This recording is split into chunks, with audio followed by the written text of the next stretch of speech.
Hello बच्चों, कैसे हैं आप? आशा करती हूँ कि आप अपने घरों में सुरक्षित होंगे। आज हम मिट्टी के सैंपल में से, सॉइल सैंपल में से पीएच ज्ञात करेंगे कि सॉइल का पीएच कितना होता है। तो जैसे पीएच हमें मालूम है कि हाइड्रोजन आयन सांद्रता की संख्या को पीएच कहते हैं और इसमें 1 से लेकर के 14 तक रीडिंग होते हैं। 7 नंबर जैसे कि आप चार्ट में देख रहे हैं, ये उदासीन का होता है, न्यूट्रल का होता है। और वैसे ही 7 से यदि हम आगे बढ़ते जाएंगे 8, 9, 10, 11, 12 तक, तो वो क्षारीयता की पहचान है, एल्कलाइन की पहचान है। वैसे ही 7 से यदि हम 6, 5, 4, 3, 2, 1 तरफ ऐसे हम यदि जाएं तो वो उसकी अम्लीयता जो है बढ़ते जाती है। पिछले वीडियो में आपने देख ही लिया था। आज हम मिट्टी के विभिन्न सैंपल लेकर के उसका पीएच ज्ञात करेंगे।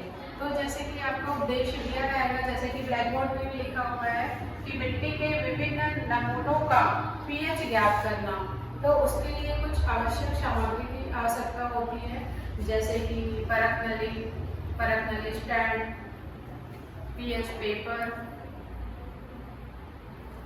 जैसे कि हमने यहाँ पे लिया है सड़क किनारे की मिट्टी, खेत की मिट्टी और मैदान की मिट्टी, और डिस्टिल्ड वाटर या पीएच यूनिवर्सल इंडिकेटर, इतनी सारी सामग्री की हमें आवश्यकता होती है। तो हम देखते हैं कि मिट्टी का पीएच कैसे ज्ञात करते हैं। तो जैसे कि हम एक टेस्ट ट्यूब ले लेते हैं और ये है सड़क किनारे की मिट्टी। तो स्पैचुला की सहायता से हम यहाँ पे परख नली में लेते हैं। जैसे कि देख रहे हैं यहाँ कि थोड़ी सी मिट्टी हम ले रहे हैं परख नली में। अब इसके बाद देख रहे हैं कि हम इसमें डिस्टिल्ड वाटर डालेंगे। अब इसको ऐसे थोड़ा अच्छे से मिक्स करना है ताकि मिट्टी का जो अम्लीपन है या क्षारीयपन है वो इस वाटर में आ जाए।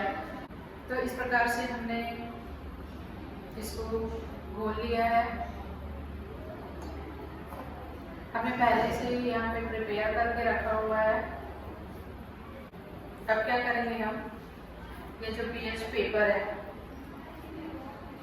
जिसमें कि 1 से लेकर के 14 तक का इसमें दिया हुआ है कलर जो है, जैसे कि आप यहाँ पे भी पीएच चार्ट पे देख सकते हैं कि डिस्टिल्ड वाटर इसका पीएच होता है 7, जो कि न्यूट्रल होता है, उदासीन होता है। अब जैसे ही हम इधर नीचे की ओर बढ़ते जाते हैं तो अम्लीयता जो है बढ़ते जाती है। वैसे ही 7 के बाद हम 8, 9, 10, 11, 12 इधर बढ़ते हैं तो एल्कलाइन जो है बढ़ते जाती है, क्षारीयता बढ़ते जाती है। तो हम इस पीएच स्ट्रिप को चिमटे की सहायता से लेते हैं और जैसे कि हम यहाँ पे डिप कर रहे हैं।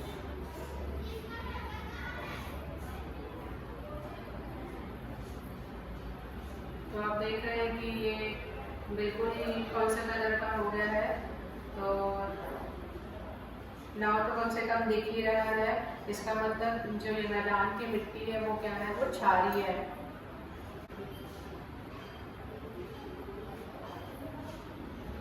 इसी प्रकार हम दूसरा स्टेप लेंगे। ये खेत की मिट्टी को देखते हैं।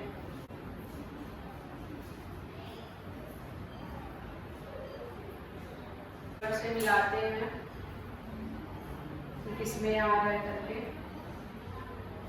तो हम देख रहे हैं जैसे कि हमने यहाँ भी लगा के रखा हुआ है। तो हम यहाँ पे मिलान करते हैं तो इसका नंबर आ रहा है। तो इसका नंबर आ रहा है, इसमें 4 के करीब आ रहा है। हम देख सकते हैं इधर ऐसे,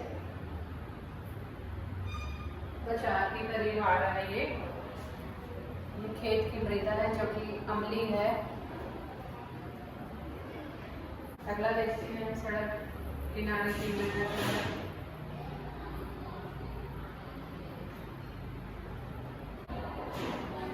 इसमें पे हमें 6 नंबर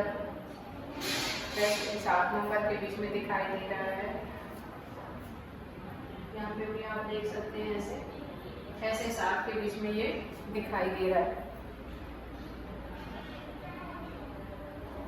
तो इस प्रकार हमने पीएच पेपर को वहाँ पे डिप किया था और हम देख रहे हैं कि हमें 3 कलर प्राप्त हुए यहाँ पे। जैसे सड़क किनारे की जो मिट्टी है वो 6 से 7 के बीच उसका आया है, इसका मतलब वो उदासीन है। सड़क किनारे की जो मिट्टी है वो क्या है, उदासीन है। खेत किनारे की मिट्टी है जो आप देख रहे हैं यहाँ पे, खेत किनारे की मिट्टी जो है अम्लीय है। 4 के बीच में आ रहा है, देख सकते हैं आप। और ये जो क्षारीय है जो 8 है। तो इस प्रकार हम रीडिंग जो है यहाँ पे लिख लेते हैं। जैसे कौन कौन सा कलर दिखा था, सड़क किनारे की जो मिट्टी है उसमें देख पा रहे हैं यहाँ पे हल्का हरा है। तो यहाँ पे हम लिख सकते हैं हल्का हरा पीएच जो है 6 है। रंग है हल्का हरा और ये हो गया आपका उदासीन। उसी प्रकार खेत की मृदा जो है उसका कौन सा कलर आया था, तो ये 4 नंबर पे आया था। तो वो हो गया आपका अम्लीय कलर आया था आपका नारंगी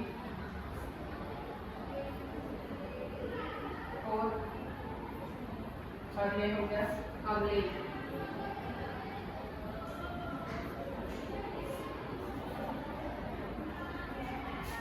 उसी प्रकार आप देख पा रहे हैं कि ये मैदान की मृदा है जो कि क्षारीय है, क्योंकि इसका कलर 8 से 9 के बीच में आ रहा है। तो इसका जो है क्षारीय है और ये हो गया क्षारीय। गहरा हरा भी कह सकते हैं इसको, गहरा हरा। तो इस प्रकार सड़क की मृदा जो है वो है पीएच 6 है और हल्का हरा है। प्रकृति जो है, नेचर जो है वो उदासीन है, न्यूट्रल है।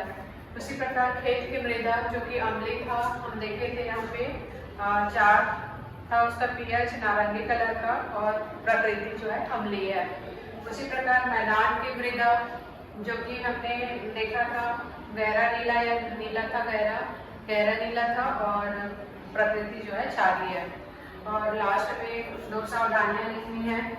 तो सावधानी क्या है इसमें कि परत नली जो है साफ सुथरे होने चाहिए और पीएच पेपर का जो रीडिंग है वो सूखने के बाद करना चाहिए। इस प्रकार आपने यहाँ पे देखा कि कैसे हमने मिट्टी का सॉइल सैंपल लेकर के उसका पीएच निकाला हुआ था। इस प्रकार हमने सॉइल सैंपल लेकर के पीएच के द्वारा हमने मिट्टी की जो पीएच है उसका हमने यहाँ पे एक्सपेरिमेंट किया है। और इसके लिए हमें डिस्टिल्ड वाटर का यूज करना है। तो आप समझ ही गए होंगे कि पीएच कैसे निकाला जाता है। तो बहुत सिंपल सा था ये एक्सपेरिमेंट और मैं उम्मीद करती हूँ कि आप लोगों को बहुत ही अच्छे से समझ में आया होगा। तो आपको उद्देश्य जो है दिया रहेगा यहाँ पे कि मिट्टी के विभिन्न नमूनों का पीएच ज्ञात करना। आवश्यक सामग्री लिखना है आपको, टेस्ट ट्यूब है, डिस्टिल्ड वाटर है, पीएच पेपर है और सॉइल सैंपल है।